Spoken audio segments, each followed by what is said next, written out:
Hi, everybody. How you doing? Good. Welcome. We're going to talk a little bit about user experience in cloud, and I'll move us over to the intro. So I'm Mike Melillo. I work for Broadcom. I run one of the software businesses, which is around network management and monitoring.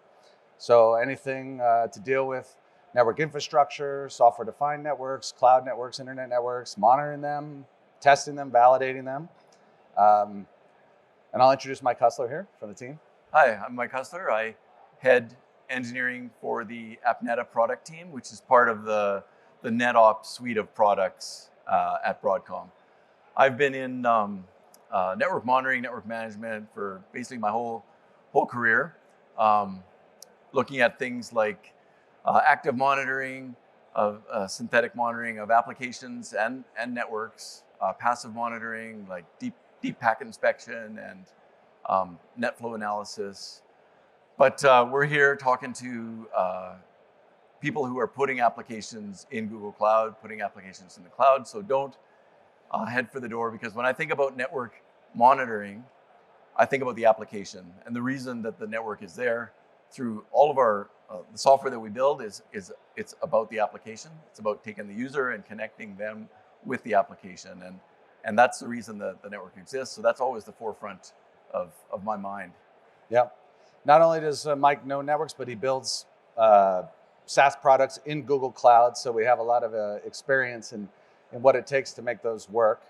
And I want to thank Google, for letting the network nerds out of the basement come here to talk in this cloud environment, because I think if you're involved in moving things to the cloud or building things in the cloud, you may become more and more aware of the impact of the network on the success of that. So that's why we're here to talk about this. A little bit of agenda, but we'll get right to it. So we'll talk a little bit about how cloud is impacting networks. My first job 20 plus years ago was actually implementing HP Network Node Manager. If anybody remembers back in the day when a network was like a bunch of devices on a screen with a line between them, and you kind of just were trying to see if the infrastructure was up or down, and it was a simple world. And it's been changing quite a bit. We moved into software-defined networks maybe 10 years ago. That started happening, which was actually really there to help us get to the cloud, and that added immense complexity to running networks. Now we have customers, even huge customers, who are internet first, cloud first. They've moved way beyond things in their control, and it's creating a lot of complexity and challenges.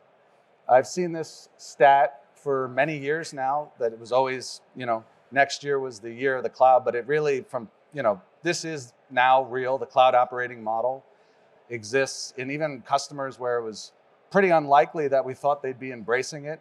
Large regulated entities who have just moved in to the whole thing. And as they've done it, their success has very much to do with how they've thought about the network and how people will connect to those workloads in the cloud. And our most successful customers have actually taken really a network first mentality as they've designed their workloads and as they've managed their migrations. And so what we kind of wanted to do was share what very mature customers are doing, the way they're approaching it, and finding success. And it really starts with, I guess, a perspective that I'll give Mike a chance to talk about.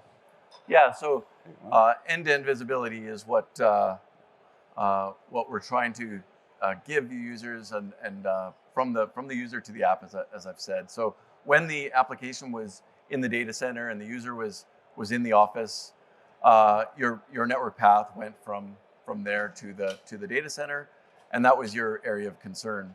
As the application moved out of the data center into the cloud, the network path changed, but the area of concern didn't. You're still just as concerned about delivering the application to the user no matter where they are. Same thing, when the user moved out of the office to co-working space or work from home, they still needed the same access to their critical apps. And that concern is still there, although the network is changing. So that the challenge with end-to-end visibility is the dynamic nature of these endpoints and being able to keep up with that. But also, a large part of this network is outside of your control outside of your own IT team's infrastructure. And that's where active monitoring really plays a role to give you that end-to-end visibility. So dynamic, we've talked about that. Both endpoints are moving. You've got cloud transformation. You've got your end users that are moving from the office to work from home. You've got complexities, as Mike said, whether it's SD-WAN, software-defined networks. Are they going on to the application via tunnel, or they have a split tunnel at home? There's a ton of complexities that you're trying to manage. And as I've said, the more and more of the network is outside of your actual infrastructure, outside of your control, but the visibility in the area of concern is still there. Yeah. So I mean, when we're working with various customers today, we get into a conversation around how they're going to manage their networks. You end up with a room full of cloud folks, network folks, security folks, architects, automation people, event management people. I was at a large bank, and it took 22 people to get in the room to actually figure out how they were going to get a more resilient, performant connection to a critical application they had moved to the cloud. Now, that network services team is still on the hook. The operations team is on the hook. And in many cases, they weren't ever invited into the design process. We say, moving it to the cloud. Cool. And now you have app developers making network decisions. You have SREs making network decisions. You've got security people making network decisions. But at the end of the day, the network services team, the operations team is getting hammered with support calls. The Google team, their support team, getting calls. I can't connect to my workload in the cloud. Nothing wrong with my network. And so we end up in this situation now where everybody shares some level of accountability in delivering this connected experience, but the awareness of how to approach it is not pervasive yet, right?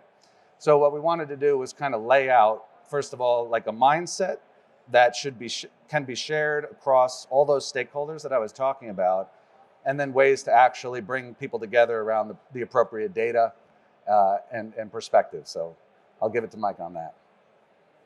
So let's illustrate the kind of break it up into somewhat arbitrary, but four areas of concern.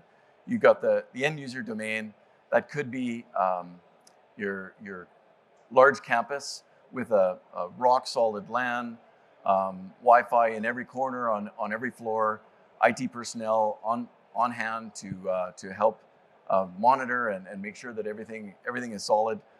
It could be a small remote office without IT people on hand, and it could be work from home as well. You've got ISP. It could be a redundant commercial grade service provider, or it could be a asymmetric borderline residential grade service provider. And the backbone, which is obviously often out of sight, out of mind, but that still plays into your end user experience. Is there traffic congestion? Are you slow to have BGP convergence? Are there routing issues that are affecting your end user experience? And is that something that you could be talking to your ISP about and the backbone that they're connected to? Of course, we're at Google, so Google's got a pristine network. There'll never be any network issues in Google Cloud. But hypothetically speaking, what if there was? You'd like to have visibility into that and understand kind of what that issue is, and is there something that you can do about it? So you've got a dynamic problem space. You need to basically accept it and define your visibility into that network, into your overall application observability model. When I think about building that observability model, I think of a couple of customer use cases. So one is a relatively large insurance company with hundreds of very small offices across the country. These offices have no IT personnel in them. They manage that through a managed service provider who has limited access to the site. But The back-end software systems are running in the cloud, and it's critical that that network is not degrading the end user experience. The end user experience is felt by that agent's customers. Another example, when you go to check into your hotel, and I'm sure you've heard the agents say, I'm having trouble with my computer is slow. That slowness has nothing to do with the computer that's right there. It's all about the network that's connecting to the reservation system that's running in the cloud. And when you think of that, our customers that are using that, they're building in that visibility into the network from all of those hotels to the data center that's running the reservation system, and that's just part of their application observability model, right from the get-go. So you've got this commitment to build your observability model to include networks. Now, what data do you need? Of course, you need loss, latency, and jitter. That's your table stakes for network performance. But you're not able to pull that in necessarily in traditional means because you don't know the network. You can't connect to all of the network devices and use API or SNMP to pull that data back. You've got active monitoring through the network from the user to the application to measure the network performance across all the hops, and you're looking at that continuously. So you're building that data set up over time, and you're able to identify exactly where the issue is happening. And this is the key part about active monitoring that gets us excited, is defining the where and being able to define the where. So consider application performance issue that's resonated. Someone comes in the morning, they've got tickets against it. They've got all the data is coming in. They're able to scope the data down because they've say it's packet loss. Packet loss is causing slowness in the application or poor performance in access to the application. They look back in time because they've got continuous monitoring, and they're able to see that actually packet loss started at 3:15 in the morning, and they're able to dig in on the They're able to unpack on exactly what routes were in play during that event at 3:15 in the morning, and they're able to go to identify that not only was packet loss happening end to end, we actually found that it begins at hop 3. So they're able to go to their ISP or perhaps to their IT team and say this is where it's beginning, and they look and they see that there was a network change event that put a config down to a router, and that caused the event. So we just walked through a troubleshooting use case where there was an issue, and then they look back over time and able to hunt down and find the root cause of that issue. But just like in your application stack, you're monitoring all your VMs, and if a VM goes down, you're notified immediately, or you're monitoring your GKE load, and you're notified of any issues immediately. In the same way, you need to have visibility into your network and identify network issues immediately, so that you're not in a troubleshooting scenario, a break-fix scenario. There's no reason why you can't have that when you've got the data coming in continuously. Actually, head back to that for a second, if you don't mind. So from a business perspective, right, if you're running, let's say, network services or a larger operation, and you've transitioned most of your stuff to the cloud, you've outsourced maybe your run and operate of your networks, so you end up in a position where you're actually now managing a supply chain of connectivity instead of running and operating your network. And I see it in big entities, and very important parts of our economy have made this move. So it changes now, where what I'm really trying to do is manage the supply chain of connectivity, understand who's performing, who's not performing. I'm going to do a cloud migration, or let's say even before I get there, I'm going to lay out a SASE SD-WAN infrastructure. I need to know how all those ISPs are performing. I need to kind of baseline where I'm at today with the WAN I have. I need to start to get into that proactive management mindset, because what I've seen with a lot of the cloud migrations is that was an afterthought. We moved it. It's great. Cloud provided all these benefits, scale, and the app is awesome. But we didn't have the data, didn't have the discipline around testing and the network itself, and holding accountable that supply chain of connectivity providers. So that's where, Mike shared the troubleshooting part. This is about really getting proactive.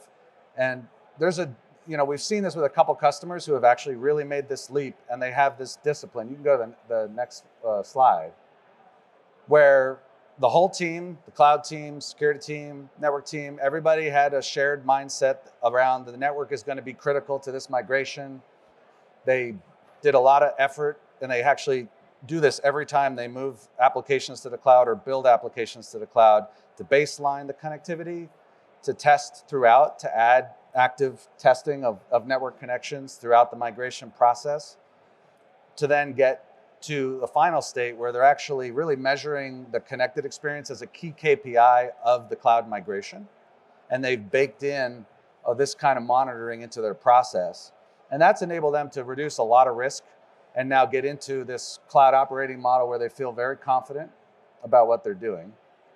So that's what we wanted to share with you guys.